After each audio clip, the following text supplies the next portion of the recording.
The watery landscape doesn't seem to have altered much for millennia. The great river Nene forever meandering its way across the Cambridgeshire fens.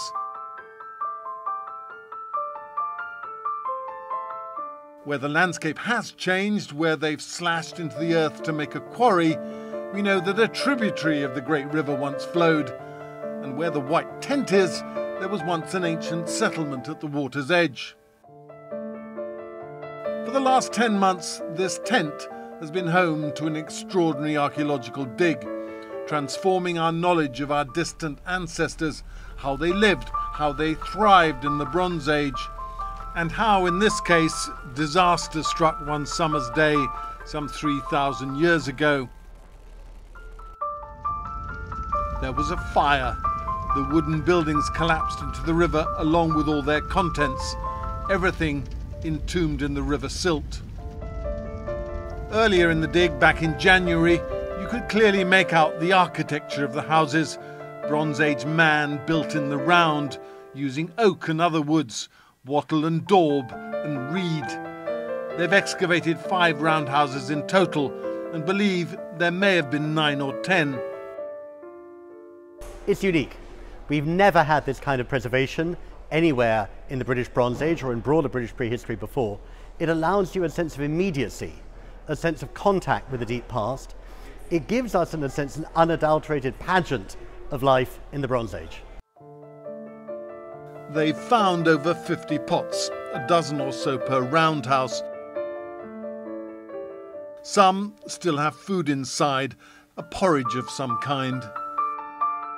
I think I found a landscape.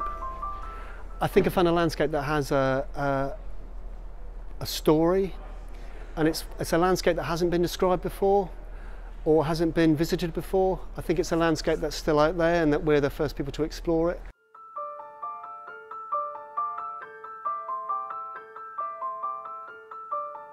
These are axe heads used for cutting wood. They've recovered 5 of them. One of the things that's really nice about the metalwork on this site is it comes out the ground still shiny. So a lot of times when you find bronze, it's unusual to find bronze, but when you do, it's green and it's a bit kind of rusty.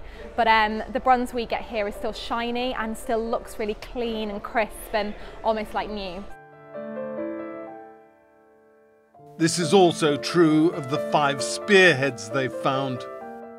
It is absolutely pristine. The edges are sharp, the point, the tip is sharp, the socket is absolutely clean, and it's still got its peg in there to keep the haft in place.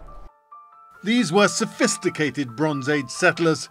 They weaved their own textiles, some of it of the finest linen.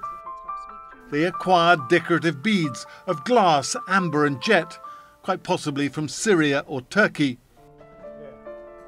By far the greatest percentage of artefacts are wood, mostly oak and ash, the building timbers.